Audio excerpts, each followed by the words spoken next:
Answer. You need to.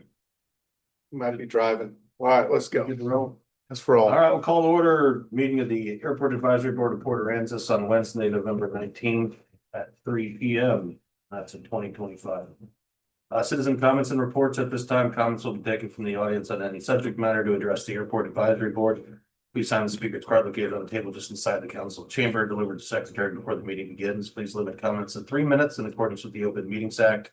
The Airport Advisory Board may not discuss or take action on any item that has not been posted on the agenda. Going once, going twice. Nothing. Okay, moving number 3, airport managers report. Hi, all right, everybody should have 2024 and 2025 reports printed out. And it's basically A, B, and D. I'll let Nikki talk about the billing. I think that's okay, but A, B, and D are on the spreadsheet. You can just kind of see here, if you look on 2025, I have 24 and 25. You look at the 24, the 3 green lines are when we before we switch to the new fee schedule. But you can just kind of see at the bottom, last year, 677 planes, 136 of them were honk, 338 were cash, and 203 were non-payment. So about a third, 2/3 of the people are paying. And I'll ask Nikki because she sends all the bills. I mean, well, how much do we think? 75% of the people pay their non-payment now? 50? Maybe. What are they, just non-responsive? Some of them, yeah, and then, after so many months, I will rebuild, Yeah. send out another notice. There are people that like to correct my invoices. Oh, yeah, I know those people. Yeah, they correct my invoices because there's a $10 non-payment fee. Because there's 2 ways to pay at the airport. You can scan the QR code or you can pay in the Dropbox. If you don't want the non-payment fee.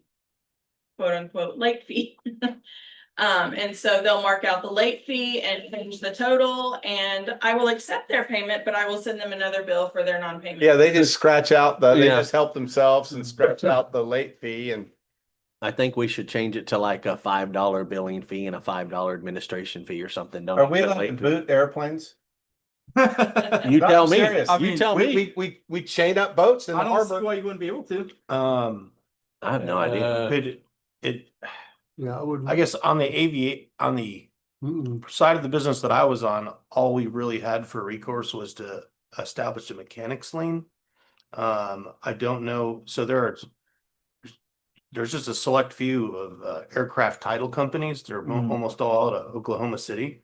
So whenever I needed to file a lien on an airplane, it's usually like $200. Right. But then they'd file it and, a lot of people would ignore it, but planes trade typically far more often than houses do. And invariably people they'd have a deal on their plane, and it might take me 7 years sometimes, but I get my money.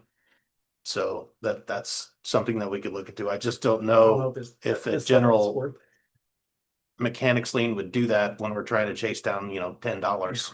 I mean, it'd have to be a big enough of an infraction to make sense.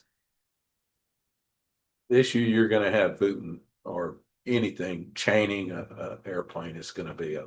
Yeah. That would be a liability. Yeah, liability, it's gonna. I don't know. We do it at the marina all the time. I understand fully, and they do it to vehicles. Yeah. Airplanes it becomes a little different issue if they can get airborne with that. This says here that other cities boot airplanes. Good, then I'll sit right here and be correct. How would we, I guess. Yeah, how would you? Would you chain it and just put like your own block on it or something? Buy an airplane boot wheel. Airplane wheel boot. Yeah. But the problem The is, Chinese make some. the problem is you don't know until they're gone. But the issue. You don't know. I don't know. That's not gonna pay until they're gone. I would know it if they ever come. Are these people, they're return people, aren't they? I mean, they're coming back, right? I mean, have you recognized any? $10. I don't care. At the same time, it's only $10. Are there regular offenders? It's, what is it? What do we have One left? guy. I mean, that's, And is we're already over. is the last year's aircraft total. registered in a personal name or a company name? $6,500. Personal. Personal name? It adds up. It'd be half of that, it'd be three or four. I mean, I Yeah. think you have a little bit more leverage there. You know, and it's just a small piston aircraft. Yeah, it's. Maybe we can start a new, Yours, is it? No. What's the tail number? maybe we can start a new ad in the South Jetty, deadbeats at the marina and airport. Put their name Well, there. yeah, put them on the. Shame them. Yeah, Put put their them on name the and police tail number, block. yeah. Yeah, really, that's actually a pretty good idea. I think that'd be more effective than anything, you know? Chris will post it on the airport Facebook page. Next month. Dead we'll do a beats for this typical- month. This month. Dead beats for this month of the month. For the year Mhm. and I'll rebuild. one. But as far as that goes, I mean, I don't know what, I mean, if you have a list, I mean, we as an airport board, I mean, the aviation's a pretty small world. You know, we might know some of these people or know of them. Oh, it's a lot. So, Oh, yeah. I'll do what we October can to was help the you. busiest month out of all the But years. I think I worry about how we block them from coming in, you know, Mhm. but I'm sure it's all doable at some point. But yeah, if it gets to where it's big enough. you We'll know, work I'm on sure some we can get it ideas. lean. Yeah. All right. So back Go. to, you can kind of see the hump, I mean, you know, last year there were 677 planes and about a third didn't pay. Same thing as this year so far, but also we don't have the last 2 months where we're 582 and 174 didn't pay. So I mean, it's, you know, equivalent to $6,500 worth of non-payment. You said maybe half pay, so it's still $3,000 or $4,000 out of the city. We sold, so far we've sold 28,739 and we're pretty consistent about $1 per gallon of profit. So we're about 28,739 on. Oh, that's profit. gallons. Yeah, that's gallons of fuel we've sold and then that's the dollars. That's year to date, right? Yeah, that, cause you know, we Yeah, still have November, right. December. But, you know, we're, Right at about 3 tanks a year. yeah, I mean, you know, Pretty, and- pretty on track. yeah, we are. I mean, you can kind What of we tell sold right last here. I year. mean, in the summer months are pretty busy. You know, it's kind of weird. Like August, I don't know what happened to August this year. You know, Yeah, that's. and 5,000 the Oh, month man, before. From a rental standpoint, August was, you know, much worse for me than it has been in past years. So maybe there's correlation there. I don't know. Hold on. Uh, Yeah, 924 gallons. Overnights though. Yeah, so the Yeah, I don't know what happened. for overnights August. are down. But the revenue, But we able still to have make- 2 more months though. Right. Okay, so looks like. So we'll be- overnights are up, right? Look at. Yeah, overnights, So at the overnights, high. we're at 582 versus 677. but that's not counting November, December yet. Okay. So Yeah, the- we still have the last 2 Okay. months of this Okay, month, so we this might, year. might have more. Definitely gonna sell more fuel. We definitely will sell more fuel. Okay. I don't know what happened to August, but I mean, July and June were good months. And that's about right.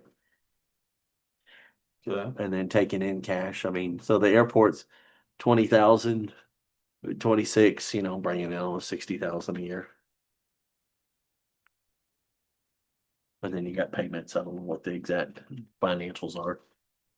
And so we haven't had any issues with the terminal anymore for swiping your credit card at the fuel or anything like that. No, it was an ant, I fixed it. Okay. It was, Do you wanna know? You terminated it? I terminated the ant. So that little thing, when you stick your credit card in, and I learned this from Honk, is when you stick it in, it reads on the outgoing swipe. Mhm. There's a little bitty button at the very back that it activates. Mhm. And there was an ant and people couldn't push their card all the way in, so it wasn't activating the button. Oh my. I learned How that. big of an ant was I have it? no idea. So I had to take a little thing and blow this ant out, and now it never would have thought that. Because I called the guy and I explained it. He goes, open the door. Up, it's reading. Close the door. You're good. Open the door. It's reading. And the photo cell was seeing it because when you push it in, it activates it, it goes it. But it's also a photo cell, but there's a little bitty button on the back. At the bottom, there was an ant. So I cleared the ant out and it's been Man, you need to share that information. I'm serious. All the gas stations. Apparently, no, the Honk guy knew that it was common. He said, oh, this is what your problem is. Look in there. I'm like, what am I looking for? Oh, he's probably a bug. And it was an ant. Yeah. Good thing it didn't eat the And city. got me a little paper clip and scooped it out and it was fine. Anything more to discuss on the fuel side? Do we have any more questions about fuel? It's working good. It's 100 low lead. We're sumping it how often? I saw every other day. Wow, impressive. I mean, if I forget one day, I usually, but it's every other day is what I do. That's great. Now we just need to sprinkle some jet next to it. That's correct. Transient parking, I guess we're covering that as well. Yeah, which is the non-payment log. I call the non, you know, if you look for the month of January, there were 28 planes overnight. 9 of them paid honk, 11 paid cash, and 8 didn't pay. Okay. So the non-payment and their amount due was a total of equivalent of $260. So far this year, there's been 174 planes that haven't paid with equivalent of $64.90. Jeez Louise, That's a lot of money. It is. that's a lot of money. That's a lot of money for a long. We wouldn't put up with Mhm. $10 at the marina. If it's $10, we're coming after your ass. Well, what do you do? What do you- send the what do bills to the you- people? We get ugly. Okay. I mean, we can't just give them a hall pass on $6,500. I don't give a shit. But it's about half. We I mean, play football at the marina. So. I mean, we march out to their boats and shake them down. I mean, but also these we are don't planes, play nice. you know, when you And so send, are they city employees that are going out? Hell yeah, we'll send anyone down there. So we'll do the, I mean, we'll when we do get the the, same for the airport? yeah, Okay. we send, we eventually get the attorneys involved. I mean, we do everything. If it's over $100, you get an attorney letter. Absolutely. I think we probably need to do the same thing in our case. You know, I guess they know. Yeah, that's they crazy. can just beat feet and fly faster than we can chase them. Can outrun the radio. Yeah, but these Sure. gotta be these gotta be people that are coming back. well, I don't know. I'll have to get with you and figure out what the list is. I mean, if it's about half, it's equivalent to $3,000 or $4,000, but that's still $3,000 or $4,000 of how many planes though? I don't know. She handles all the non-payments. I do all the other ones. What do you do? Send a letter to that plane owner and say, you know, I send them an invoice. yeah, and then if they don't do it, if you don't pay by this, a lien will be filed against your plane. I don't know. Can you just send them a regular? But is this number, the 6490? Nikki, how much of that do you think, this is the first go around, but that doesn't reflect. This doesn't reflect what's been paid of the Correct. invoices. Yeah, this Right, doesn't. this doesn't reflect the effort that you've done, so I wonder what happened, what that actual number is. So every month, like October, I would send her the list and say, okay, 26 planes didn't pay and the equivalent is $1,160. So she'll send out all the bills and then over the next weeks or months, people start paying in. So I don't know how many people have But paid you're up thinking until 50%? Maybe, At best. not even that on some months. 50% of the planes that fly in don't pay. No, 50% of the non-payment. 50% of the people that she goes after Oh, are no. the non-payment Okay. crowd. So we have, Best. 90 out of, you know, we have about 4,000 at least. we have about what, 15 to 20, 15-ish% of the planes that just don't pay at all.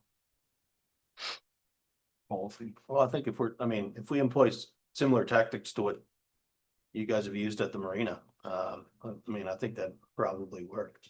Yeah, how would you do? mean, I mean, do you just send a letter to the, because what I do is I get online and I find the registered owner Yeah. and all the information, then I just send it to her and then she just sends a bill, said, hey, you were here these nights, which is based on my report.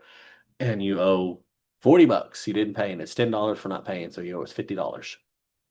And then sometimes she didn't hear from them, or sometimes people are snotty and say, well, I didn't know, here, you know, here's $40 and you don't get your $10. A question with the respect to the non-payers. You said that some people will amend their invoice. And say that, you know, it wasn't true. I mean, I realize it's pretty easy to block your tail number these days, but a lot of people, especially Pistons, which is the majority of our work, don't go through that effort because they don't really care about the secrecy of it. Are we checking their corrected invoices against Well, like they're FlightAware? just correcting it to not pay the non-payment fee. Oh, okay. Yeah, They're They're just not- they're not disputing the overnights. right, they're not disputing. They just don't that want to pay that stayed extra here. $10. They just wanna pay. They just don't wanna pay for not paying, Cause you know. Yeah, they $10 don't, is yeah, a they lot just, for- they just scratch out the the late fee. late fee. Adjust the total owed. I go to the I'd love airport. to know how and many I- of those are. If anybody, airplanes. if anybody ever disputes it, Mike, Yeah, Is that like a link that you send them to pay through? or I they go to actually the send like a airport check? every single night and take a picture of every airplane. So if there's ever a dispute, I have your airplane that you were there on this date, time stamped. You know, you were here on October 12th. I took a picture of your plane every single night, every airplane. So there's Who no does that, Chris? You do? me. Got a- I'm an awesome airport manager. If somebody ever gives her a hard you time OCD? and say, if somebody ever gives her a hard time and say, I wasn't there, I said, well, this is your airplane and it was date stamped on this date at this time. And you were there, That'd be clear enough. you know? I think so. Well, let's all put our heads together and have a sleep on it and figure out come up with some ideas. Well, I think with the invoice process, I realize that this might be a heavy lift, you know, with the government sausage being made, but if there's any sort of rider that you could put on the invoice that says, you know, failure to pay these overnight fees will result in, you know, attorney's fees, collection fees. And if it's over $100, you know, we got to pay the attorney $100, you know, to be named on the letter. Well, then add that in there and let's look at it as a, you know, revenue generator. You know, but then we won't worry. Then they'll just wish they paid the $10, you know, late fee. I mean, you got to make it sting enough to where they pay, right? Yeah. Can we also change the, you know, it says on there $10 non-payment fee and people are just whining. Can you change it to where it's not like, you know, I was mentioning like a $5 administration fee and a $5 mailing fee or something like that, where it's doesn't say, we know you didn't pay, but you're just changing the wording where they look at it. And I don't know if that'll help with that extra $10 or not. Just a non-payment fee. I mean, it clearly states it out there, but some people don't even go into the FBO. Can they not pay Look through around. the honkers like? Oh, it's so easy. Electronically pay their non-payments, because then you can tack that $10 on and they can't change it. Like whenever they click a link, it has what their. Well, no, when amount is. she sends it off, it's Yeah. just, you gotta mail Yeah. a check. Just saying, like, it could be easier if we do it through an electronic portal and then. Well, but the thing is, so when I look them up and I send it to her, it's like an address. It goes, you know, Stephen Wilson, Yeah. 8530, whatever. It's not like I don't have your cell phone or email. Yeah. It just goes to the address on, you know, so, but I don't know if you want to, you know, I have the little QR code if you want to put it on there, but when you do the QR code, it automatically sends you to the app and it's not added on. Like there's, Yeah. we Do could. they have to download that, or so they have to download an app onto their phone in order to use Honk? They should You just scan it. Webpage. You can just. So do it there- right through there. And there actually are people that pay on the Honk app and they will pay extra. So I send them an email and I'm like, hey, you paid extra. And I let Darla know and she'll get a credit back. Or if they don't pay enough, I'm like, hey, I saw you're here 4 nights. You only paid 3. Here, scan this. And then it'll show up a few days later and they pay it again remotely.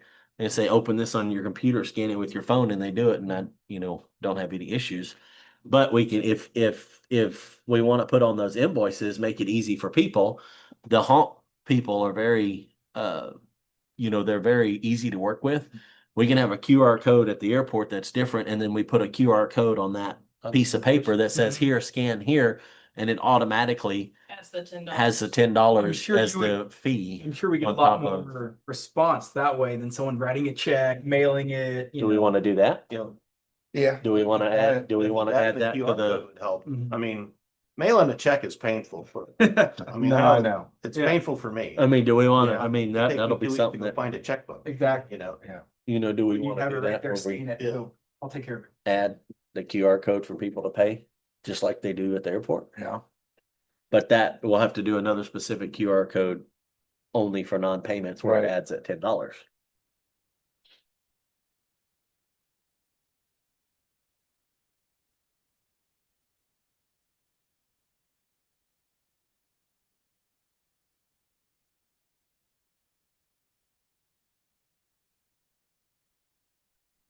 Here's what we do at our parking lot over here. Mhm. When you pull in to your spot, you better not walk away from your car without paying.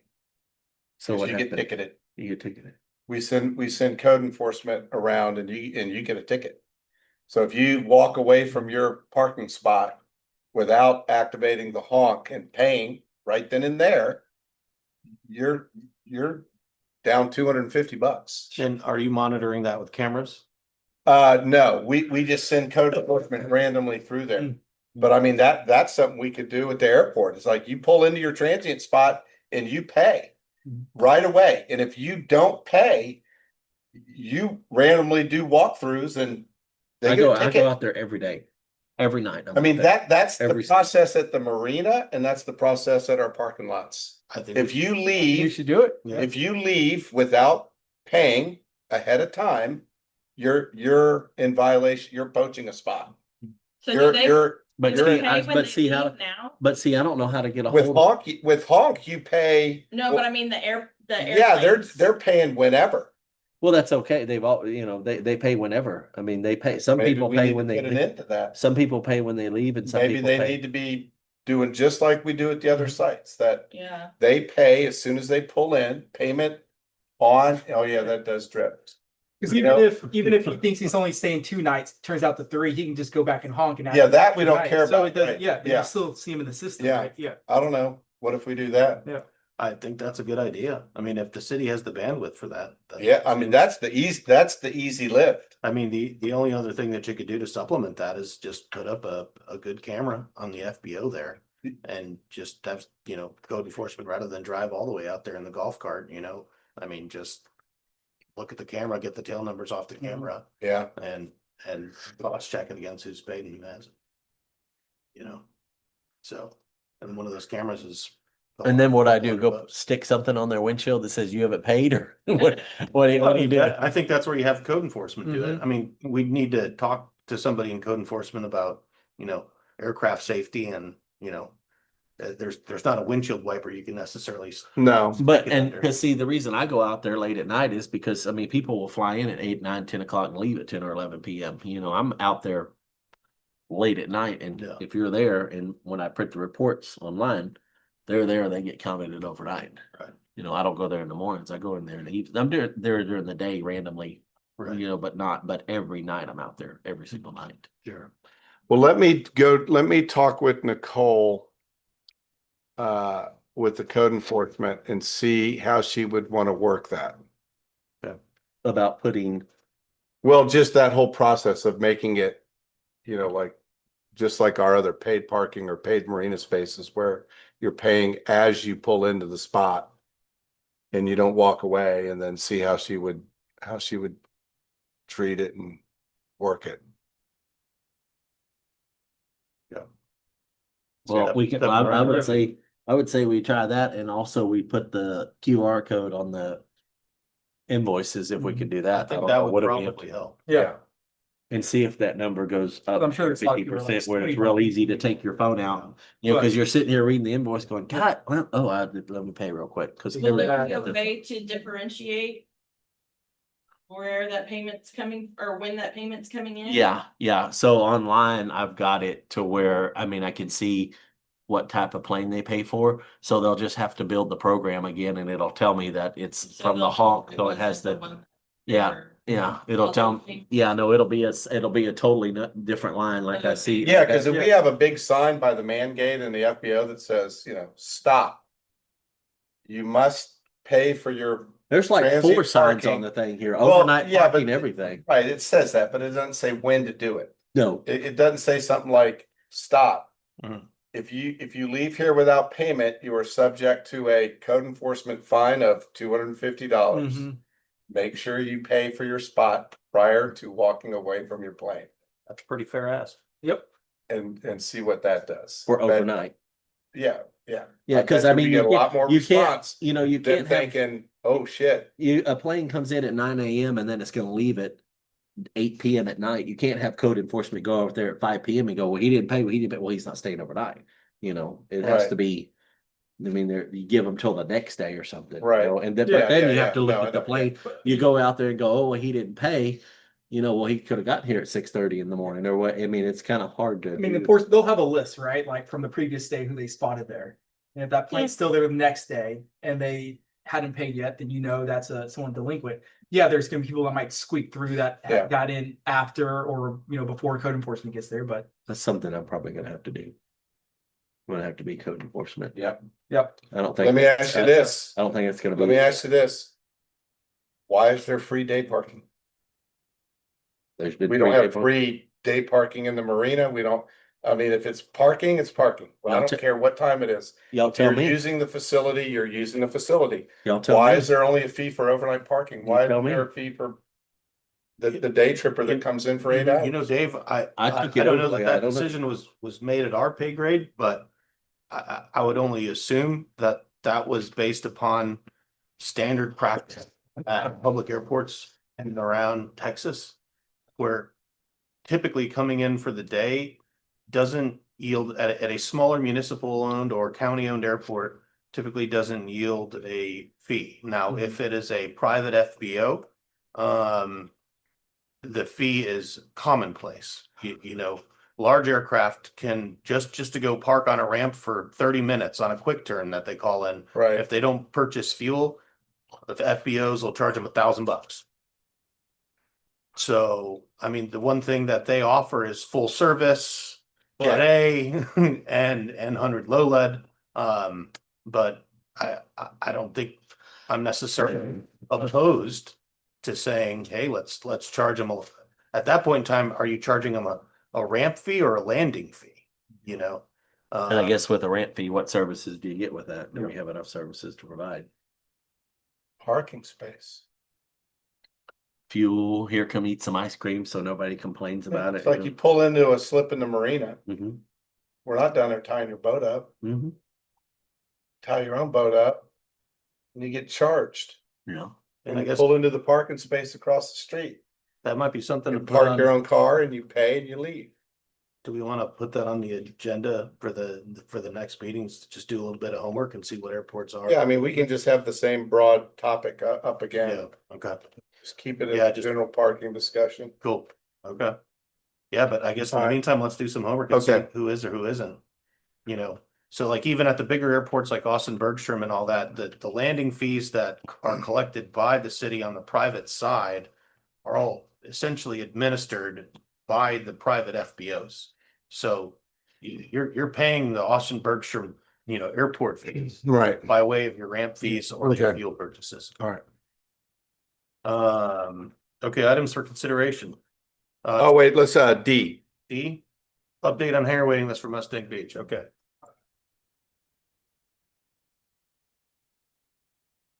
So Nikki, we had this last time, didn't we? Yeah, there's just been a couple more added. to Just- the- Oh, okay. What did you add?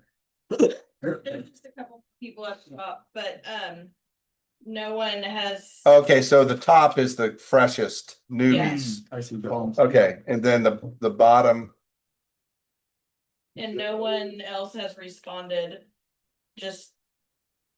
Basically the same people calling and asking if they can.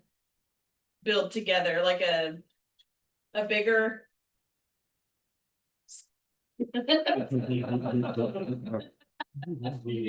we all said he'll be here. Eventually. Correct. It didn't beep. Oh, I put one on your thing. Thank you. I need a beep for my brain. Okay, so this is the,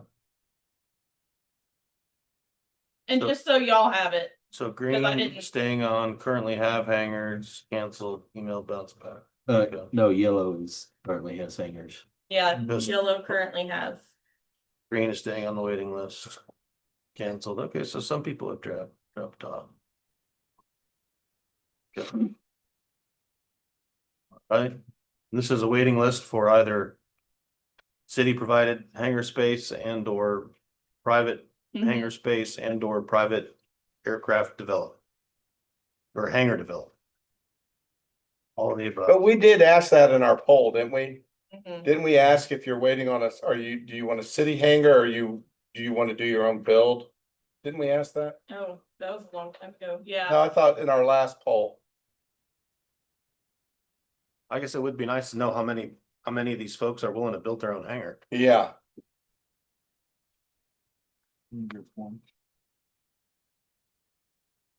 Wanting to build their own hangar. yeah, like waiting on Yeah, invested Piper fee. Aztec Baron 55, it's the 421 out of Colorado Springs, okay. Where's Colorado Springs? Number 75. Oh.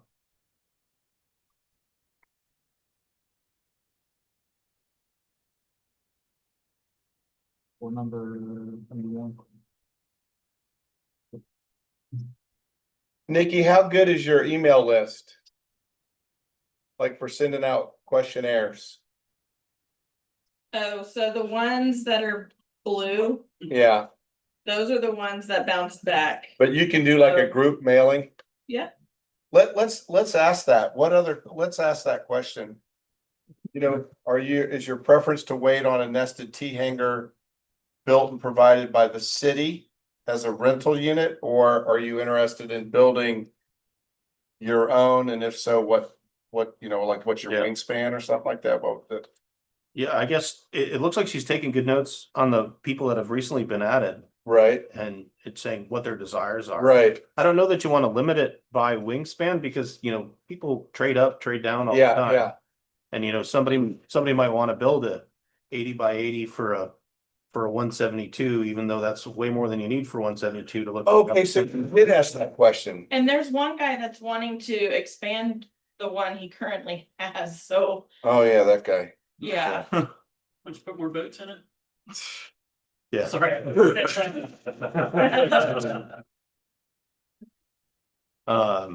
I don't know.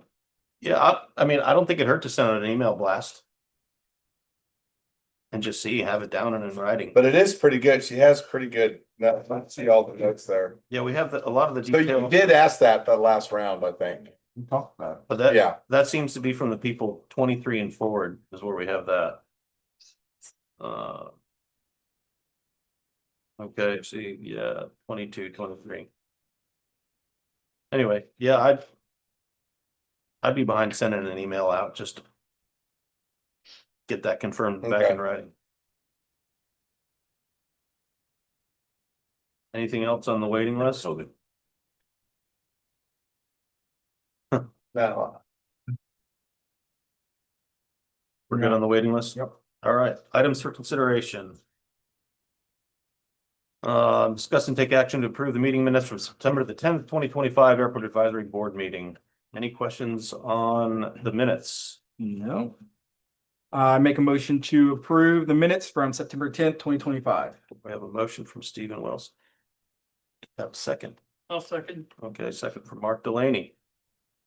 Do we need to call a roll or? Yeah. Okay. Am I calling it or? Nick, you want to call the roll? Board member Gregory, Here. board member Rankin. Rankin. Yes. Mark.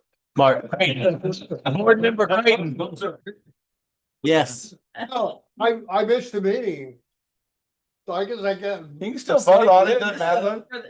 For the last meeting. No, it doesn't matter. Board member Delaney, Yes. Chairman Dan, Yes. Vice Chair Wilson. Yes. Okay. Passes. All right, that passes. All right, item F, general discussion on airport improvements, and I guess we can compartmentalize this, but I think there's, a few primary areas that we wanted to focus on. The first thing, Let's talk fuel yeah, first so that you can we get out have, of here. yeah, we have Charlie here, Yep. to talk about, Jet A opportunities. So I was hoping to go over that. Yeah, let's do that first. Talk about defense. Yep. Talk about, hangar standardization. Yep. Architectural stuff and new opportunities. I Yep, guess. you bet. All right. Come on up.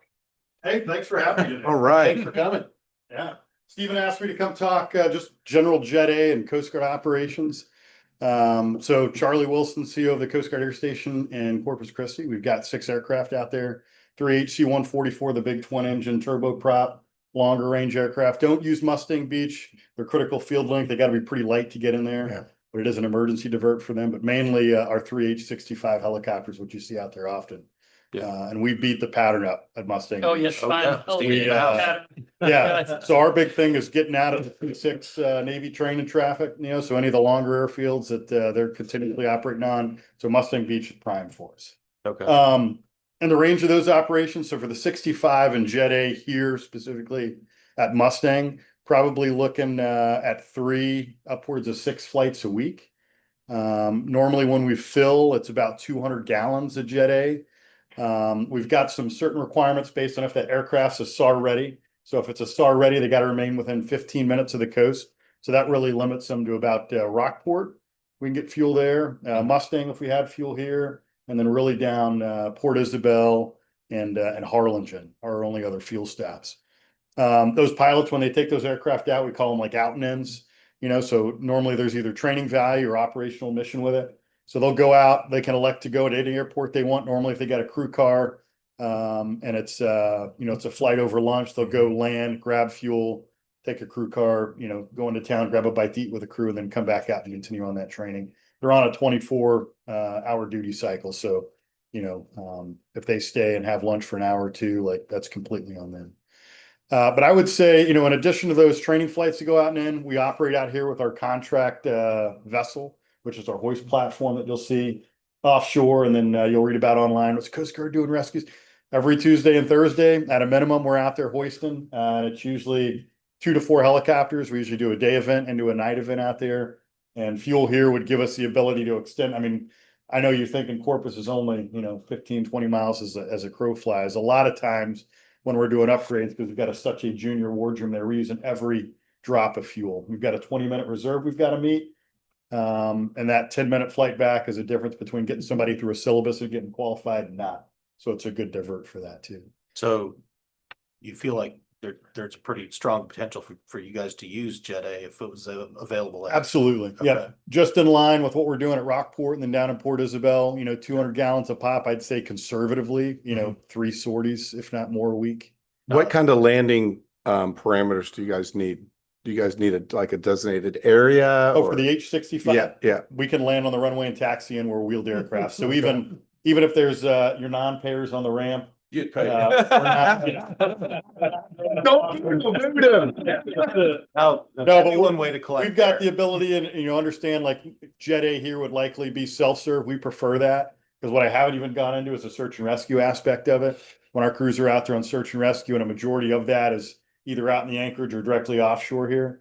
They've got the ability at 2:00 in the morning to land somewhere, fuel the aircraft themselves without waiting for someone from the FBO or calling out. So that is preferred, is to have that self-serve capability for that. So 200 gallons at a typical whack and 3 to 6 scheduled flights. So we've got a week. 6 flights a week that are just training flights where the aircraft commander can choose to go anywhere in the AOR and grab, fuel or gas. But out here, I would say, very, conservatively, at least 3 flights a week. So Okay. 600 gallons ish. I'd say average, I mean, and that'll just be on the helicopter And that side. doesn't include duty flights where they might be going up and hitting or tearing up, on when they're on duty or a SAR case. I would say just average. Yeah, just average, probably 3 flights a week. In the summertime, that likely will increase. And then, for us, this is a weather divert, right? Even if we can't get in on a published instrument approach somewhere, we've got the ability in the helicopter to build an approach to a point on the water. We like doing that at, especially airports that are near the water. You've got, I can hit the Texan and I know the airport's right here. So I've got the ability to build an approach down to 50 feet over the water and then hop over to an airport. So in the you case just of come up with emergency, we're gonna let it 31,000. out. 30,000. How many people? If I did 20. Credit card, yep. Yeah, in the back of each helicopter, there's 3 different credit cards. Again, preference being government contract fuel. So when a fuel provider, has fuel, they've got the ability to go to the Defense Logistics Agency and become a contract fuel provider. All that does is gets us the same price wherever we swipe that card. We are not limited by that because a lot of the fuel providers around here are not that unless you're at a bigger airport, usually with an FBO. It is a credit card swipe. All of our flight mechanics or our fuelers and maintainers are trained in it. Usually have the rescue swimmer pumping the fuel and then the flight mechanic swiping the card. So they're alone before any additional first responders or any transients. That conservative projection of fuel purchases, which typically is at a higher margin than that of our 100 low lead, is already, tracking with the amount of sales that we do in at least, in gallons Sure. for the 100 low lead as it stands. Yeah, 200 gallons of pop is normal. We got the That's, capacity really 240, 250, but 200 gallons is you know, pretty average. Guaranteed DPS will do it. But yeah, that's before any Yeah. other Yeah, first that's first no one else, responders too. Yeah. That's impressive. I mean, and we know that some of these King Airs and citations, they'll be able to take on some, not a ton, Sure. Do you guys have a special, like what kind of system we have as far as fueling? What's the So preference? you've got gravity and pressure for Yeah. Jet A. Yeah. We've got the ability in our helicopter to do both. Mhm. Prefer, normally when you go to one, they'll have it'll be hooked up for gravity, just that's what the fixed wing guys like, Right. if they're topping it off themselves. Usually they'll have a separate pressure fitting. We can just, I mean, it's a quick disconnect, quick connect, and we can do both, but pressure or gravity. What you Works. typically see at an airport our size is gravity though, right? Yes, Yeah. yep. The single point often, well, you guys are self-fueling, so you're trained.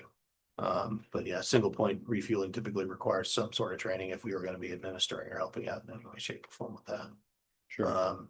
I mean, that's quite the opportunity there. Yeah. Do you feel like your crews would be more incentivized if we had a crew car here? Absolutely. That's the. Or golf cart. That is the number 2 asterisk. Yeah, something to get her. I'll just have him call Steve. Okay. Blocks away. There you do. That is something to consider, But Dave. the majority of places we go, offer the crew car. You know, Victoria's a big, Navy and Air Force training airport because they can get just volume through there.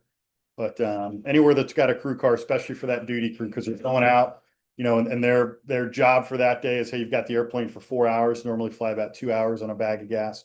Go out, do something, just don't land back home. So whether that's an instrument trainer or a hoist Sure. or a patrol. And that's not even including, if we had a search and rescue case where we're at, and that'd save us the trip back to Corpus to refuel to be able to get back out on scene. So it's a shorter response time for us to respond to Sure. search and rescue. How many cases do you all average here? The whole sector is about 400 SAR cases? search and rescue cases. Yep. That's everything from, the flares you're seeing offshore to actual legitimate. Yeah. Pulling mariners off. We just pulled somebody 300 miles off South Padre Island off a tanker, hitting 2 different rigs on the way out. Congratulations. That's Yeah. awesome. So just depends on the day. It's like a fire station Sure. Yeah. With it. with airplanes. So Dave, that crew car side, I'm not sure if you're familiar with how a lot of airports do this, and this is typically done at smaller airports like ours as well. Oftentimes, the city will have a vehicle, typically an old cop car. It is, yeah. That, and you get some real gems in this stuff too. But as long as it'll make it to and from, a restaurant and, they're doing a short distance here. A lot of times, retired cop cars, before they actually go to the boneyard, they'll all flow through the airport. And it's commonplace to have typically at least one vehicle available, to where when people fly in, and some people do require, some people don't. But I think the right thing to do is say, okay, with the fuel purchase, this car would be available to you. The other way that you could look at it is we could say, this is a crew car that's available to, first responders and, government. Yeah, because Because it doesn't do us any good if it's always gone and they're here and I it's do. never around. I do, because we are such a destination, I do worry about, the gentleman $100 that come down and, handle, he'll pump 3 gallons and then go use the car for 8 hours. Yeah, Typically they put time limits on this, want to say that they're, only 2 hours. 2 hours is about. But if you don't have somebody that's there full time, it's hard to police Oh, that sure. too. Right. So I mean, that might be something that could really help us and even increase the fuel purchase for really no extra money out of the city's pocket. Or if you have the capability with a number of different crew cars and open up the $100 hamburger concept where Right. people are coming here, grabbing fuel just to, hey, we're flying down from Austin. We're going to get a burger here for an hour, fuel up and fly back. That's pretty And in the, like, at the city of Taylor, when they had the airport crew car there, and I'm pretty sure they still do, with the robust TML insurance that they already had, it wasn't an increased insurance cost. oh no, it's not an insurance issue. Yeah. I just gotta figure out when the marina guys come wanting the same thing. Oh. They don't pay quite as much. Game wardens usually drive their own vehicle, so it's a first responder. vehicle. Yeah. Yeah. Yeah. Yeah, I mean, that's the easy way to do it is make To it. start with. But you've got us, you've got Texas DPS, you've got Customs Border Protection Yeah. ammo out of McAllen. And then. you've Yeah, I mean, got- that's easy. It's the hard part's opening it up to everyone. Well, you could do a second car for that maybe. So this is just for first Yeah. responders and then this, here's Yeah. the- I flew Yeah. for Customs for 8.5 years. Yeah. It would have been here all the time. Yeah, Yeah. If we had. the Can't crew- hear everything else we have. yeah, because I mean, we got the cars. I mean, that's not the Well, problem. I think that could, And that's Really? huge. Yeah, I mean, that'll make the difference. If it's just fuel, they've got to get a taxi Yeah. or an Uber. Yeah. Yeah, The yeah, crew's yeah, gonna be like, we'll go to, we'll right, go to Rockport again. Yeah. right. yeah. Uh, No, I like that. We could figure that out. that's. we could start with Right. the crew car just for first responders, and we can look at coming up with a fuel number if you hit a certain gallon amount. Yeah, like you I get said. crew car free. Not for 3 gallons, but if you 4 hit- hours or something. Yeah.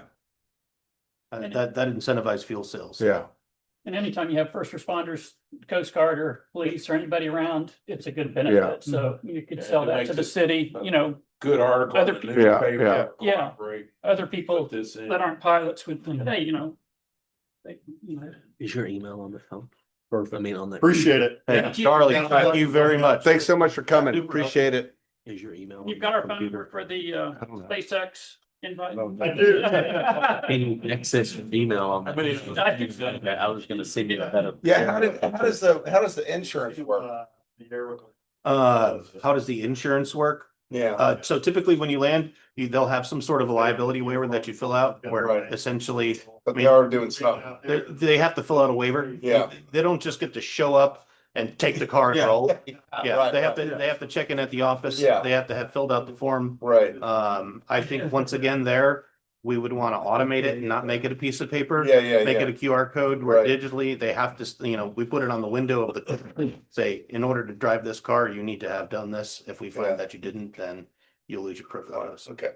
No, I'll run all that through the airport phone and I have to see that they've signed it before I give them a code to get the keys. Yeah, Way ahead of that's- time. Okay, I won't give that car away to just.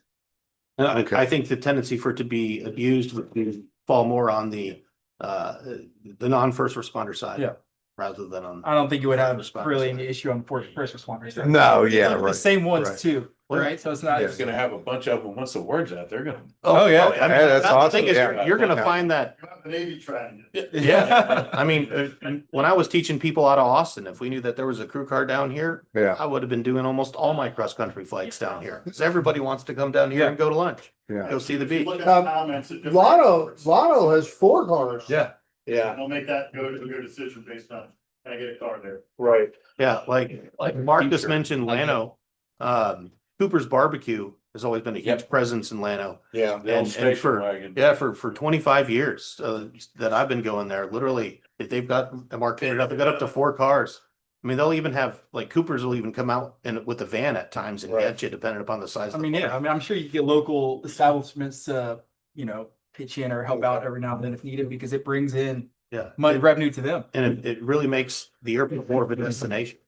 So, granted, I think Cooper's Barbecue is really good, but I think that Port Aransas has more to offer than just, Yeah. More people come barbecue here, place. more people buy gas, more money we make. Who's our fuel provider right now? Who are Uh, we buying from? Fuel. Fuel. Av Fuel, Fuel. where are they out of?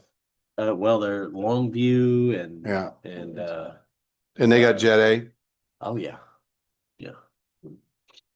And we can put the tank right beside the other one and it can all be wired into where it's one, Right. bulk facility and you just pick what, that's how it normally is. You just pick which tank you want Where would we put it? Just Kind of like, beside the other one, just put it, right Right there. next to it.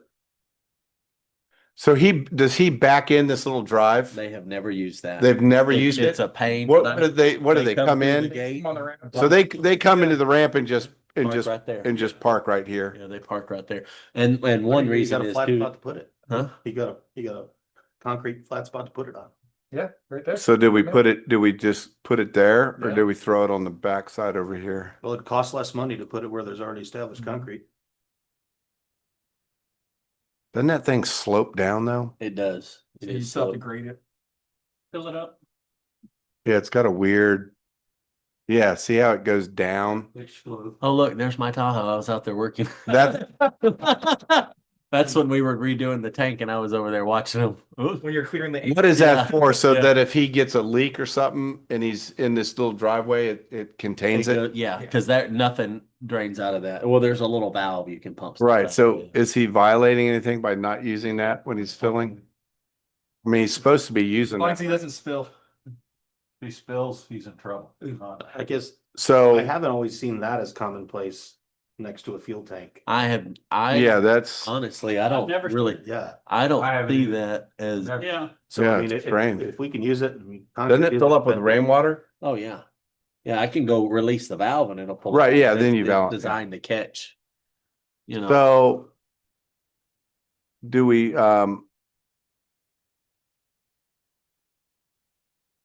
does it make more sense just to spot the new one, right here? If you did that, they could really easy access on the ramp right there too. Yeah, you'd give them two. I mean, ways. do we want to be separated to the point where two people can fuel at the same time? I like Well, definitely, I mean, Or is it so far and few between, it doesn't really matter, they can wait? I I think- with Yeah, one, you deal with with one of the- their helicopters there, you know, and a little 172 that's parked out in front of the 100 low lead, you know, I mean, while they're taxiing in, I mean, if it's a landing helicopter, I mean, it can create a bit of a hazard. Taxiing in is less so. It's just you're dealing with the rotor width and the wash, which is still gonna kind of move the plane around a little bit. I But don't know if I've ever seen. having mean, separated slightly would probably be ideal, just for the purposes of being able to take two I at mean, the so, same time. Right, so if we,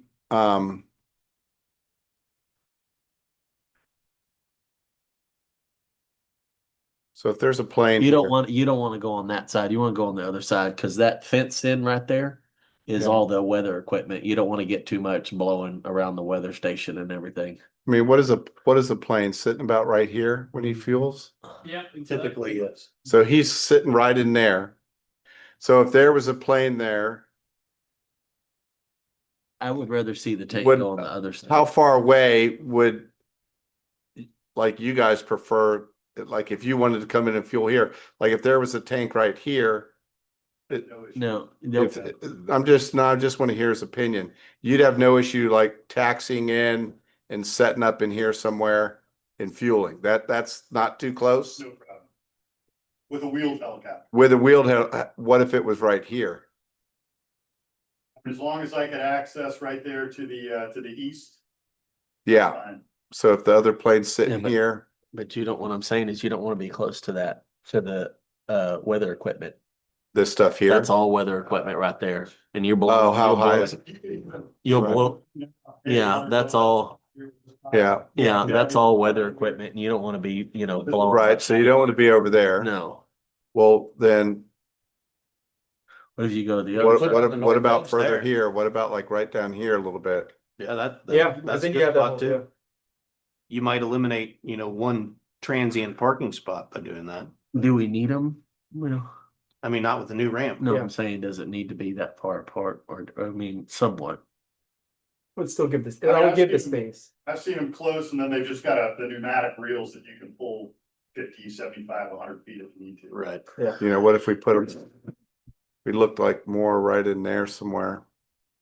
That's probably what we do. Just have a I 100-foot think they reel. put them close together like at McCampbell, so they could put the shed over top of both of them, so it's just one shed. I see that a lot where they have two tanks and they build you know, a nice little something to protect them over top. So at McCampbell, Yeah, that's a good. there's two of them. Yeah, there's two of them big shed. and they have a little shed right there, Which shed? right Right there. there. Oh, Where? that was it. You just, right, That one? nope, Down, down, down, down, down, down. right That there, one? nope, Yeah. to the left. That one? Nope. That little one? Yeah. They're both under that little shed? Little. Ain't that little. I mean, that's probably 20 something, 30 feet, maybe. That's teeny. It's 40 by 40, I bet. What's that? 30 by 30. 30 by 30, okay. I like that idea. So they're both under there. Yes. Uh-huh. So they're right next to each other. They're right next to each Yeah. other. So it's one at a time, I had a hanger there for. right? It's one person fueling at a time. Sure. In the interest of efficiency, if we could have two airplane fueling at the same time, I think that'd be beneficial to us, especially with the amount of volume that we likely would anticipate somebody. Okay, so they're fueling one at a time. Yeah, well, what we're wanting to do is take the planes that are landing over there and get them landing. What are they doing at Rockport Fulton? Where do they fuel there? Yeah. Oh, it's more They of have a it. fuel truck and they've got They two have- full-time airport they- attendants. Right, yeah, because it's county. Stuff drive, you gotta call them out, it's a fee with that, usually wait. Oh, so you can't even get Jet A self-serve, only from the truck? We'll be way more. Yeah. We'll be a lot more efficient. I mean, yeah. Honestly, yeah, what we'll see is. Well, let's think about it. We got time, so let's think, do we care about one fueling at a time? Or do we think we need to space it out a little bit and, possibly, have the second one down here a little bit to where you can actually do two, but we got time to think about it. We bring a helicopter out and shut down and move stuff around and see what it looks like. Yeah, So Okay. I'm more towards keeping them separated to where we can get to at the same time, but that's just for efficiency purposes. Okay, that covers the Jet A. I guess the next thing that we were wanting to discuss, I guess, was potential like standards for development. let's do fence real quick. Can we just Fence? jump on the fence first? Okay, Get that out of the way. So I'd like to get the fence RFP out next week. If I could get the ad in the paper on Monday and then have the RFP ready by Thursday, get it in the paper. But what Chris and I were thinking, couple different things and everyone can weigh in. So if you look at the image there, it's hard to see, but see this faint line right Mhm. there? Yep. That's the nature preserve boundary. And it comes up and it makes a dog leg. You can see it right there, kind of going through there. And it comes up and it kind of just, it ties into that corner and there, then it stops. So that's the nature preserve boundary. And let me draw that in. So that comes down to about there and then it heads over. So that's the nature preserve boundary. Now the new runway or the new, the overrun, it comes down, about that far. And then you have the taxiway over to the new transient parking. So that sits in there about like that. So what Chris and I were thinking was run the fence from about right in here, go right up to the nature reserve boundary and come straight down and be a certain amount of feet off the edge of the pavement. So there'll be a man gate there. So we'll have a man gate on this side, somewhere in here, have a man gate.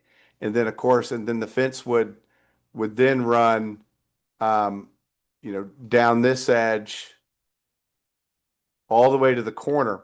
Now here we want to leave enough width for the access road that's gonna connect Piper Boulevard over to this parking area without having to go get on the highway. So again, will be about safety wise, what is the proper distance from the edge of asphalt to the fence?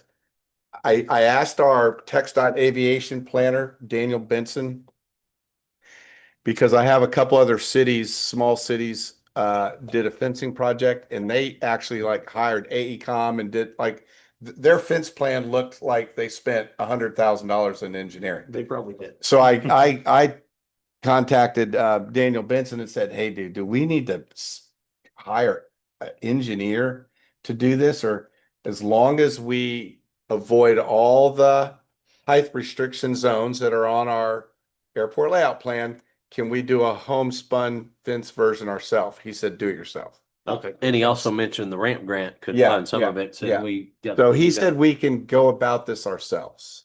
Good. So he said we do not have to spend a gazillion dollars hiring AECom to tell us where to put a fence. So we need to come up with a couple things. I need to know is when you have that, you have that current parking lot with the painted parking, does a plane spin around? Does that wing come around? How much clearance do we need from the edge of that parking asphalt over to the fence? Probably, I'd say 30 feet. That much? I mean, it just depends on what layout you end up with on that ramp with potential development and hangars and whatnot. Well, I mean, What's the wingspan? of the King Air? most likely, Just call it 60 feet. most likely, guys, 57, 56. the fence over in this area, the fence in here, it's going to change. Ultimately, when we go build out that area and develop it, it's going to be gone. So I think the only fence that will, and technically this fence here is probably going to be gone because that's all going to be ultimately developed those hangers that we know we can pull off of Piper. So this fence isn't gonna be around long. This What- is what- all- what get kind of that- timeframe? that Yeah, ramp act. I think Yeah, to get it open. the only fence that's gonna last is probably the fence right along this bottom edge. I mean, really, this fence right in here might be the fence that lasts, but the stuff up along Piper, it's, as soon as those hangers start going in, it's gonna be gone. And as soon as we start developing over by the new transit parking, that fence is gonna be gone. So this fencing is temporarily, So I on- bet you it's there less than 5 years. On city schedule, another 15 years, you know, Yeah. and on the history of city. Okay, that's not bad. Hey, not the rec center. Hey, hey. Or this project. Shots fired. So with that in mind, right? This fence isn't gonna be around long. Chris is advocating for like Constantina wire, No, or like barbed a wire. 6 foot with a barbed wire on top. just to- barbed you know. wire. Do we need barbed wire? Is that a waste if this fence is gonna be here and gone in 5 years? I mean, I would think for the fence that's gonna be there, Constantine. I would, yeah, I would recommend it. I mean, I don't know, are you planning on putting fence? Yeah, so let me draw a quick, so what we're thinking is we go all the way to the nature reserve fence line, we come down around the transient, then we turn along the highway, come all the way up to where the fence comes in, and then a new, something like that. Or excuse me, yeah, I kind of drew it in the wrong spot. It's gonna come, like up like this, over, along this parking. See you, sir, thank you. And then a new auto gate here. So around the FBO, it's kind of similar.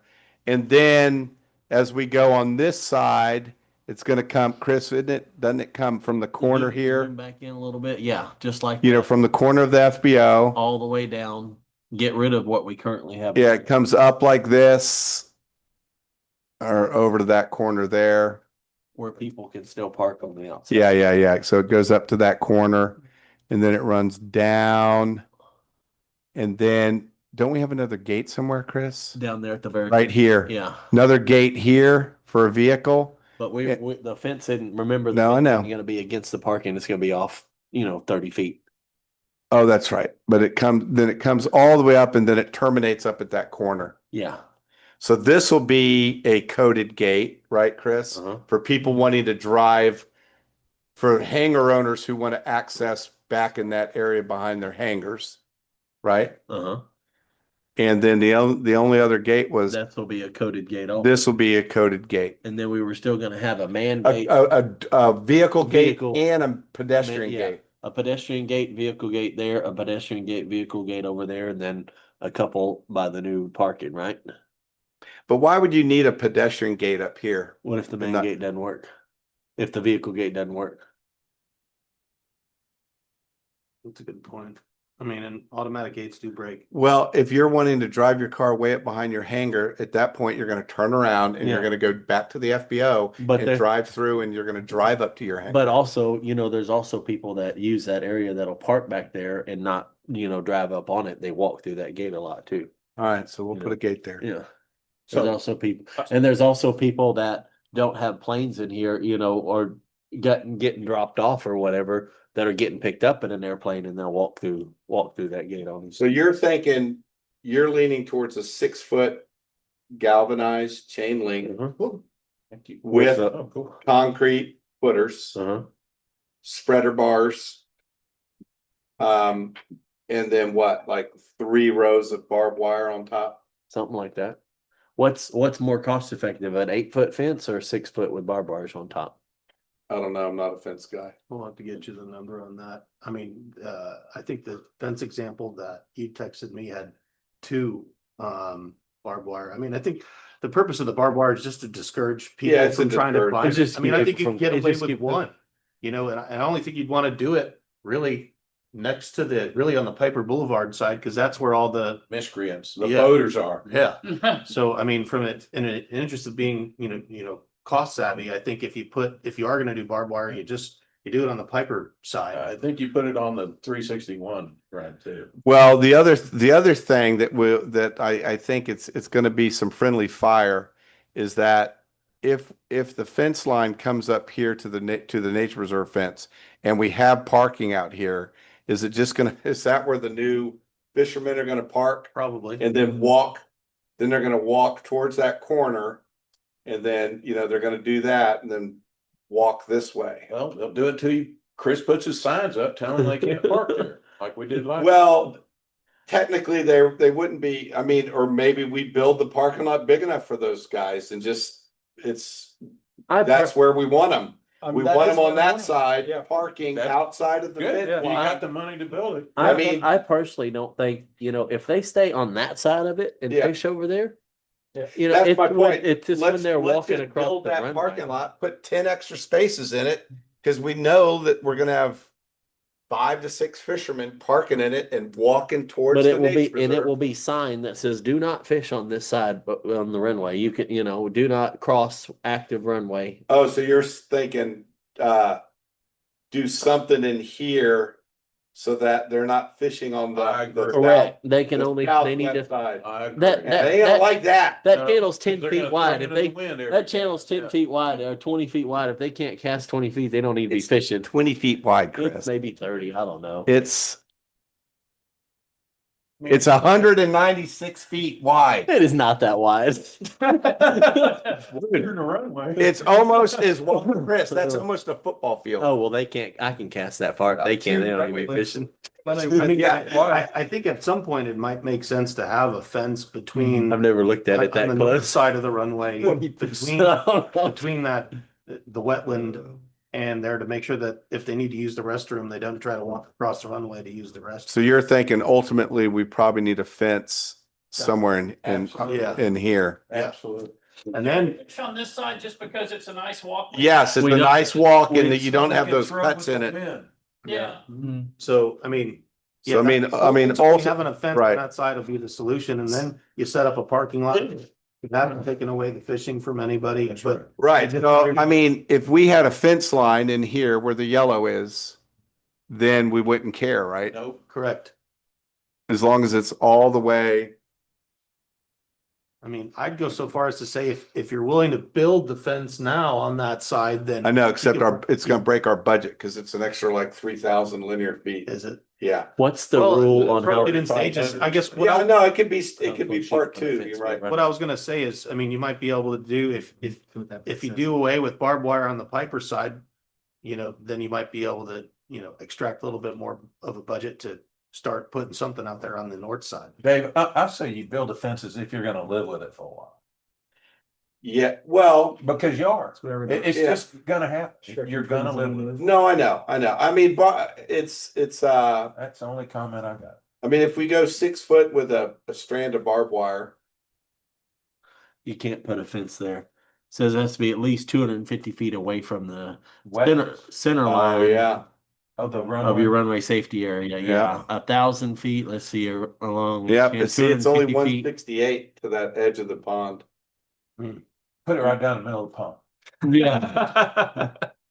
Could it be? When we say require, does that? Well, I wonder if- Designated. I It wonder says if you can generally do like consist a, of 250 feet from the Yeah. center line of Yeah, the and that's runway. what we can't do anything, nothing above how many inches? Oh, then you can't. Can't even do that, Mark. Okay. I mean, what if you do just like a 3-foot barbed wire to make it annoying for them to get across the runway? It doesn't say anything about height.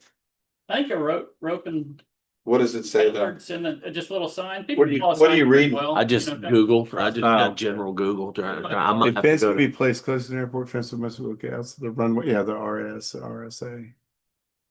Yeah. I mean, I'll need to look on TechStop to get an exact idea. 200 feet. All right, well. Well, at least we get them from, yeah, I mean, I guess we could just for now. Cause they're so stupid. They're just gonna be, like you said, they're gonna be over there and go, I gotta take a crap. I'm gonna walk over to the FBO. That's right. That's, I mean, are they using that? Are they attempting to use the FBO to go to the bathroom? I don't monitor it. I don't monitor we the have FBO during the day. We have what? We had squatters in there. Who was squatting? I don't There were know. people that stole the side table, it was probably them, but they were in there shaving and showering and. I don't know who that taking was. breaths in the sink. Ah, And the facility went in there and We said don't they have were to wait. taking naps. in We don't there. have, we do have a code, so they know the code. well, But this. they knew pilots the are really good rules. at taking naps. I will say They that. were, But- their license plate was from Tennessee. Okay. They were. oh yeah, I They remember that. drove in, they couple. didn't fly in. Did y'all ever run it to see who it came back to? No. They had squatters on some of the boats in the marina too. Nope. So when it comes to the barbed wire, I think you would only need to really do one strand in order to have the desired effect. I mean, you just don't want, I mean, an 18-year-old kid's still gonna try to climb a 6-foot fence with barbed wire on top, but you know, most of the people that are out there fishing. Yeah, but what are you getting at? Plane? What's that? I guess that's what they would be wanting to get access to. I think what they are trying to get access to is the opportunity to go fishing. You know, Well, with this, you're just gonna walk around it. yeah. They're gonna go park. If you put the parking lot over there, I think that. Yeah, I mean, they will not jump a fence if they can come over here and park right here Yeah, cause that's gonna be convenient. and simply just do this. I mean, That's a no-brainer. They're not gonna, those dudes that are fishing are old. And we know that they're not gonna scale a fence. Yeah. But, so. If it does, well, I guess we need to find out if we could put a fence on the north side, but if eliminating any barbed wire frees up a little bit of a budget to go further down that north side, I think it'd be ideal. Or even, yeah, just like we need to look into it, but something as simple as just barbed wire that make it inconvenient for them to hop over it, you know, to try to go use the facilities. But I don't think you need something taller than 6 foot, Yeah. especially if all it takes. Well, let's get this first phase done and then we'll address the fishermen. We gotta think about the fishermen, Well, but you let's could- get this first phase done. Yeah, you gotta build a parking lot. That's not happening. Yeah, right? so let's get this first phase done, get it out to RFP, we'll go with the 6-foot galvanized concrete footers. And 1 or 2 strands of barbed wire, and then the man gates, Chris. Yeah, 2 vehicle gates, and I 2 think we did, vehicle gate, we 2 did. pedestrian gates, and then a pedestrian gate over by the new parking area. Yeah, I think we had 4 pedestrian gates, like one on the corner. Oh, yeah, thing, one on each side Just of that that. one right by the yeah. stoplight, just Yeah. to, in case they need to get out there. right, because the parking's pretty big. Yeah, are you gonna put a vehicle gate into the parking area, remote park? Into the new Yeah, transient, Yeah, that's your guys' call. We had not talked about it. I think, I mean, if I had a King Air 350 and I pulled in there and went Yeah, in how do you there- get all your shit? But see, all the, but That the was new so- the new transient is only for class, we've got it all scheduled for the. No, class, whatever the no, planes we are. talked to Aviation and they said that's entirely up to the city. But if- all of the things that are there are for small planes. For tie downs. So all the tie downs are all for the small planes. The big King Airs park over by the But- FBO. Right, But but the that the doesn't mean, base and the asphalt was built with the FA hot mix. yeah, To the specs to where it can accept a Yeah. heavier. I mean, Absolutely. if there's nowhere to park, a King Air is gonna go over there and park. Yeah, they are. They don't care about tie downs. Yeah, they don't care. So yes, you could have a large aircraft over there. Yeah.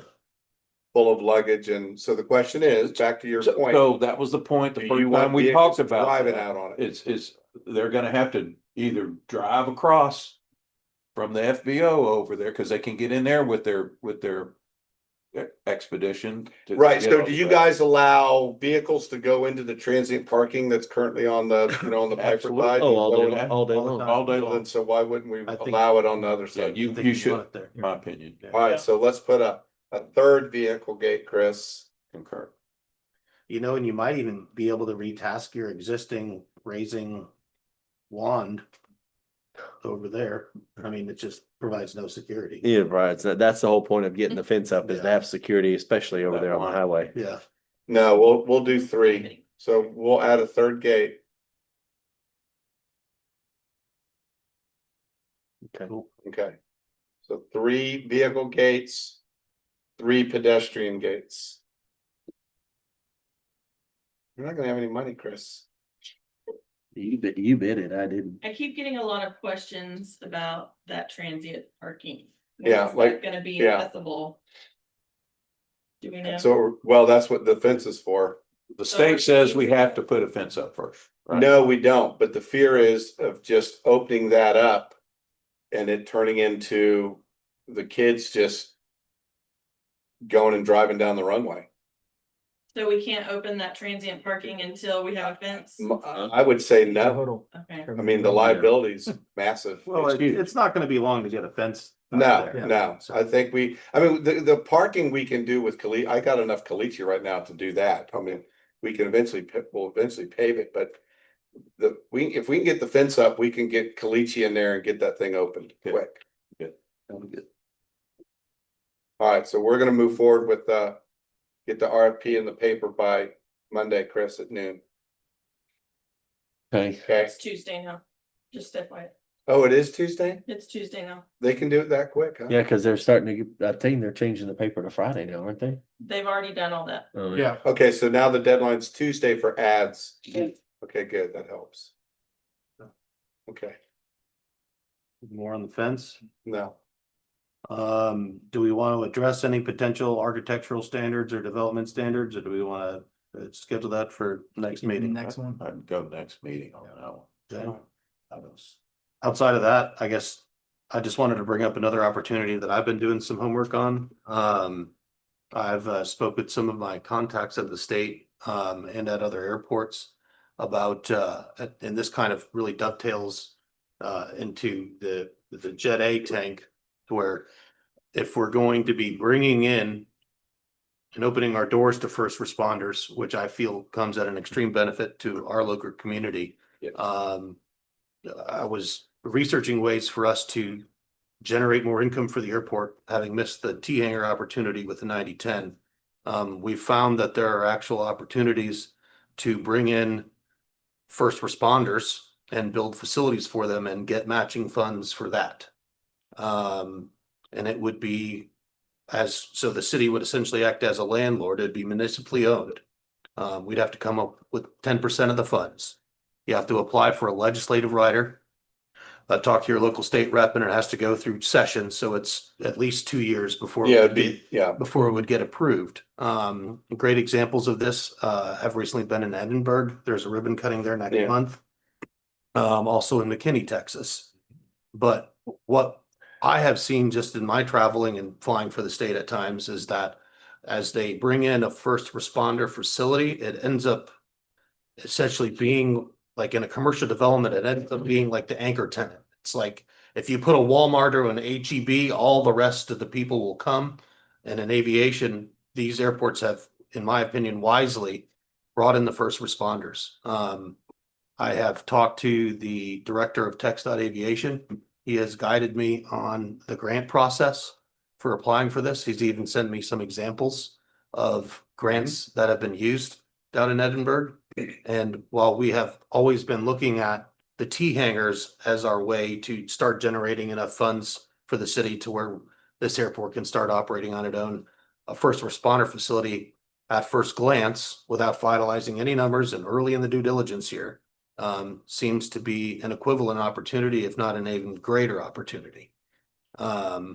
We've heard about interest in a facility like that from folks such as Charlie, who is just here. And we have reached out to other state and federal agencies about their interest. Dan Harmon with TxDOT Aviation has suggested that the government agencies typically are pretty picky about how it's designed and built. Like they'll want a stateroom or a safe room, not a stateroom.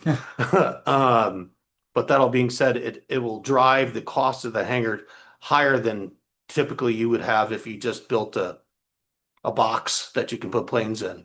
But for the 10% matching funds and a slight discount, which is to be expected by way of the grant off of a market rate, which market rate for hangar space for turbine aircraft and helicopters is actually pretty darn high, Yeah. because at least in today's modern economy, I feel like the only people that are still making a whole lot of money are those the extremely wealthy, and we want to bring those types of people in with their rents, and that's actually propped up the rental side of that type of development.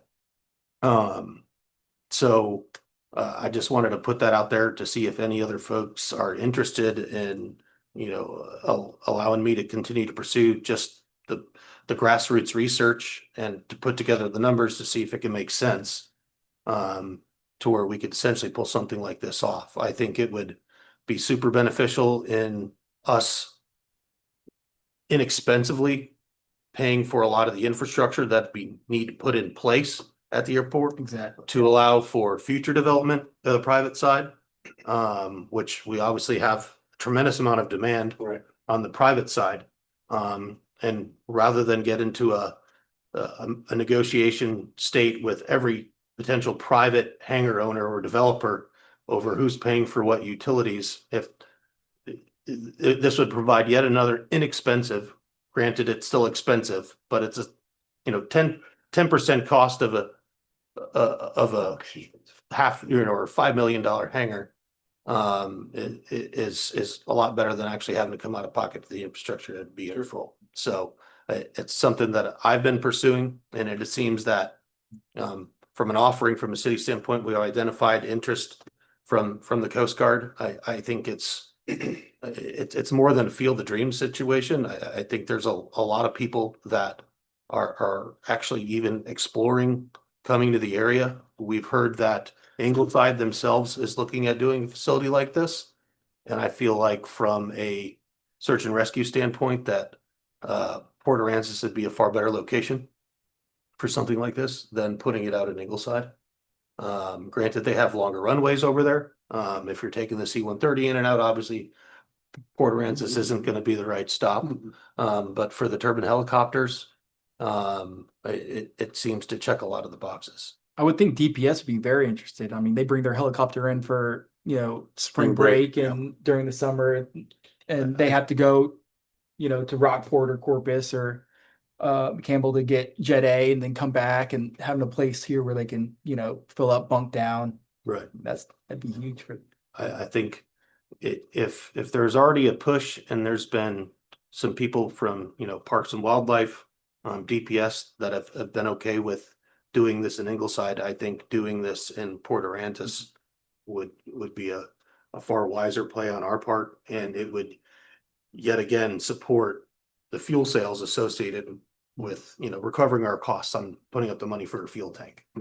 So it makes the payout, rather than a 10-year payout, to a 3 to 5 year payout, which in the government world of, you know, getting paid back for your investments, that's a pretty short time duration, and should hopefully be attractive. If you look at some of the, I mean, just Google some of the grants that McKinney and Edinburgh are using and getting access to, a lot of the things that are not afforded to most airports by way of, you know, just the standard tech stop funds, when it comes to the airports, are circumvented. I wouldn't say circumvented, but they're changed by going through the legislative rider process to where the official word is, you know, you can't get 90-10 funds on T hangars anymore. By utilizing some of these grants, those opportunities might arise on the heels of something like this as well. I mean, I think just alone the fact that depending on where we put the facility on the airport, we could have it, you know, pay for a large majority of the infrastructure we need for all this other development. I think that alone makes this, you know, a smart move to look into. Does TSA dovetail into any of this stuff? So, of course, TSA, you know, they came up with, I remember when the whole airport fence requirement really started to come out right after 9/11, you know, and that's where it was, you know, basically if you didn't have a fence, you're in violation. Obviously, that's been enforced loosely. And do they still make new students take TSA training before they sign up? I don't know, I haven't signed on a private student in Well, I've forever, so. I did the, DPE work, but I wasn't doing the Yeah, instruction. But, anyway, I don't know the answer to the TSA side. But it's certainly something I'm happy to research and find out. But, I mean, I'm sure there are standards, and when it comes to fencing and whatnot, the standards would be different for a facility like that than they would be for the airport perimeter fence. Oh, yeah. But, that all being said, having something like that here would have, a pretty steady revenue stream of fuel purchases.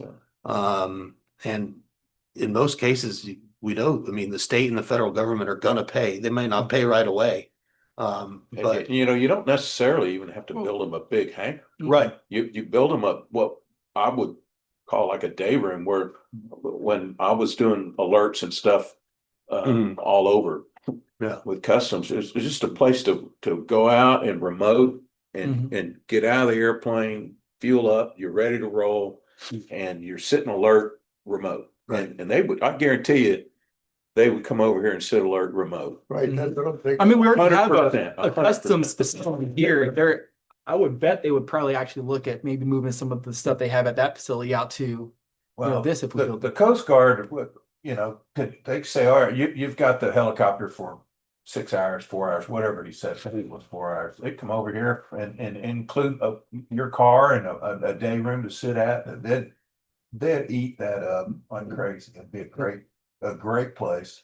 and of course, we'd have to get the legislative rider, and that'd have to be approved by the state legislature. Dan Harmon, Director of TxDOT Aviation, has expressed to me that at the present time, the legislature is expressing interest in these types of projects. And from that standpoint alone, we all know politically those winds can change.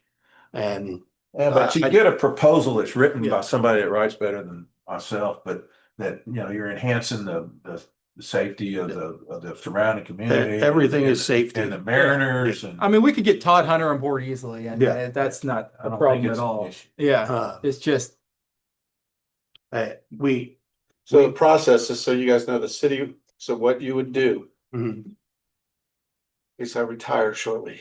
What you need to do is, so this summer at Council's Goals Workshop, Mhm. they will be setting the preliminary legislative agenda. They solidify it from June through November, and then they actually pass a ordinance in usually November of what the actual legislative session is and what their and sometimes it's 4 items, sometimes it's up to 10 items.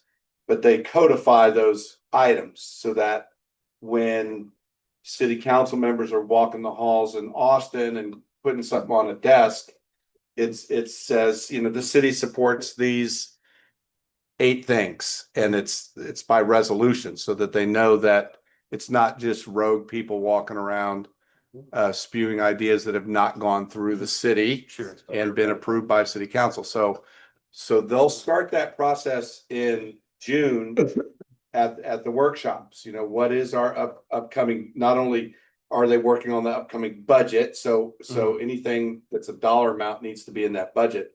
But then they'll also do the legislative session ideas so that we can get Todd Hunter on the hook in, August and September, so that, because he likes hearing those things well ahead of time. He doesn't want to get them in November, December, or even January. Hey, Todd, we need a lift, because he needs a lot of time to think how he's gonna strategize and who he needs to work. So the process is, we as a board would need to really dial this down before we even throw it at council. So over the next 5 to 6 months, we would, during these work groups, we would want to be looking at examples of what other people did, looking at some of their grants, if we can get hold of them, some of their applications, review it, figure out exactly what we want, whittle that dollar amount down. So by May, we know exactly what the number is. what Mhm. we're looking for. So that when you go to council, we know that we need a 10% match for this exact thing. And this is what we want, and Todd's gonna carry it, blah, blah, blah. So that's kind of the timeline. You got about 6 months. And that kind of for- coincides with for- what, Yeah, for Dan- this board to figure out what it is we want, what the grant looks like. When is so the first step is you gotta get the legislative writer, correct? Then you write your grant. right. Is that So, right? Yeah, the way Dan Harmon explained it, he says you need to start working on your legislative rider and you need to start now. Right, because before you know it, Yes. I mean, 1 year from now, we're back at the lead. Yeah. Mhm. So he encouraged me, he says, Almost. Yeah.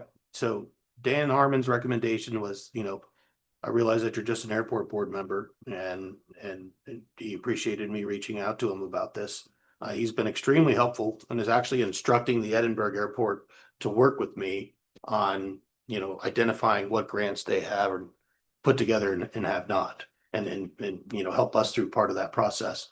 But he said you definitely want to check in with the mayor and several city council members to make sure, number one, that you're actually gonna have interest, Yeah, and obviously that might be something that has to come up on a city council agenda, to make sure officially that the city council can say, yes, continue to do your research, yeah, and that's something you wanna target, like by April, you're bringing it to their attention. Once you've whittled it down and figured out exactly what you want, what and then April, you start kind of dropping the seeds. sure, In April, May, June, then you got the goals workshop, but they've heard about it already. right, before I'd feel comfortable going to council with something like this, and this is something I can probably gather within the next 30 days. I know we need to show them how it's gonna get paid for, right? We need, Yeah. I don't think we'll be going to city council saying, hey, we just spent $1 million on a parking lot that's generating $30,000 a year in rents. I think we'll be spending $1 million or maybe less, $500,000 for the 10% match, for something that should be able to bring in, substantially more. Yeah. Of course, first responders are gonna look for a discount, and it was explained to me that that's kind of part of the way the grant system works. But even a discount is still really good rent because it's almost all gonna be for turbine aircraft and for their facilities. So if it's something that they don't want to store aircraft in overnight on a regular basis, then obviously we don't need to build some big grand building. An example of what the last one cost, and I think this is the Edinburgh facility with the ribbon cutting next month. That was a $10 million project. So Who's the tenant?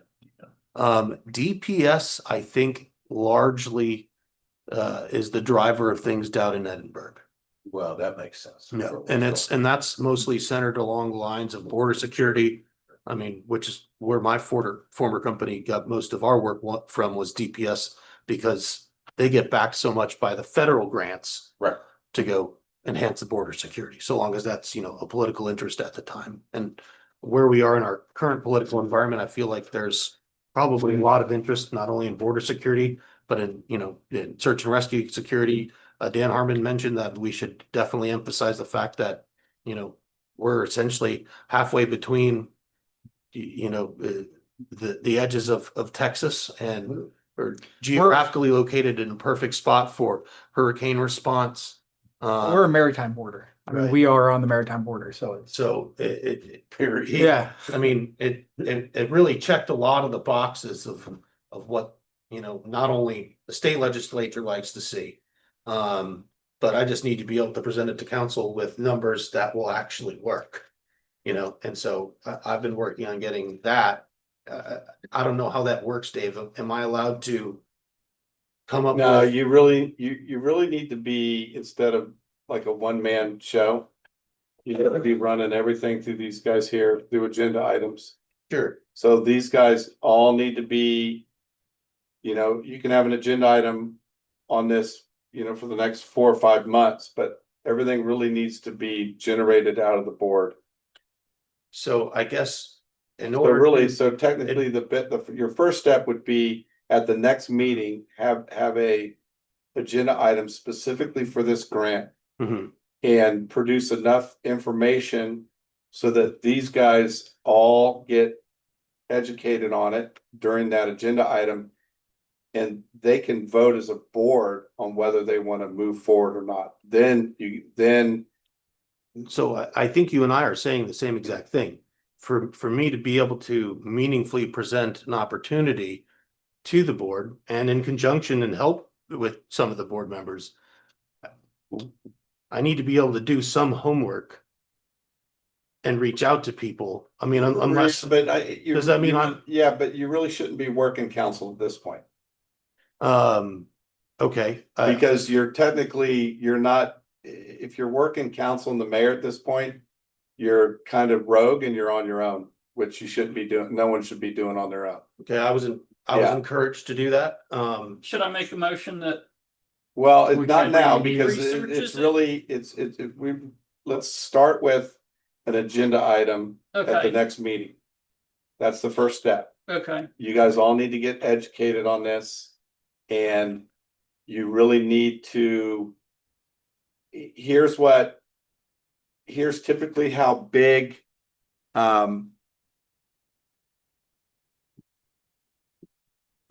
Any kind of facility to get approved by council.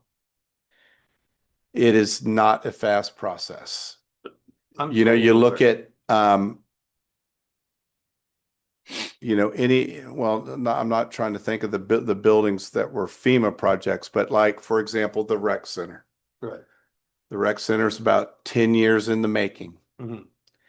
And, or better example, the library expansion that went to council, that showed up in the council goals workshop about 2 or 3 summers in a row before it finally got to the point where Jolita Gavitt had worked council's ass over so much for 3 years that they finally approved it. Yeah. It takes them a while for a big idea to work its way up to funding. Totally understand. And because that's just the nature of the beast, because here's why. There's a whole bunch of projects that all the departments have been trying to work up, and they've been in the queue for several years, showing up at the goals workshop, getting beat up, not getting approved. And so then they come back the next year. So you got to remember, this is going to be the first time they've heard about this. So if it's a big bite, it's So always a tough sell. There's an unspoken waiting list, is what you're saying. There's an unspoken waiting list. Now, a lot of the waiting list is being checked off, Sure. right? We got the big convention expansion of City Hall and the Civic Center. Mhm. We got the City Hall admin, that's now expanded. You got your brand new public safety building, brand new gas department. Fire EMS is brand new. We have a funded library building. So most stuff is getting checked off the box. Sure. The new rec center is broken ground, so that's a huge one. So, and then public works. So we got the brand new marina, we got 3 new fishing piers.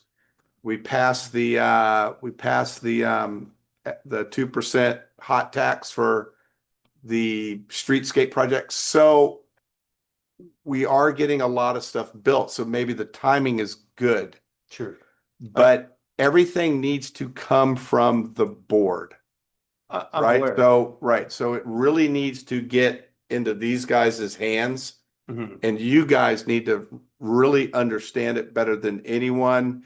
And then as a board, you guys make the move to recommend. Yeah. then at that point, you're making a recommendation to council as a board. Sure. No, and I And it's been through the board and it's been approved and they all know it. and know that any conversations that I've had with city council members. Yeah. It's never had a quorum present. And it's been extremely informal of, hey, this is something I'm researching, Yeah, that's basically. right. As far as it's gone, Yeah, but per the guidance that I was given before I could even extract any information out Yeah. of the state side to try to expedite the learning process, because the truth of the matter is there's a crap ton of work that's going into this. Yeah, Right? yeah. I mean, I've already got a decent amount of time already, but I need to be able to at least do some homework.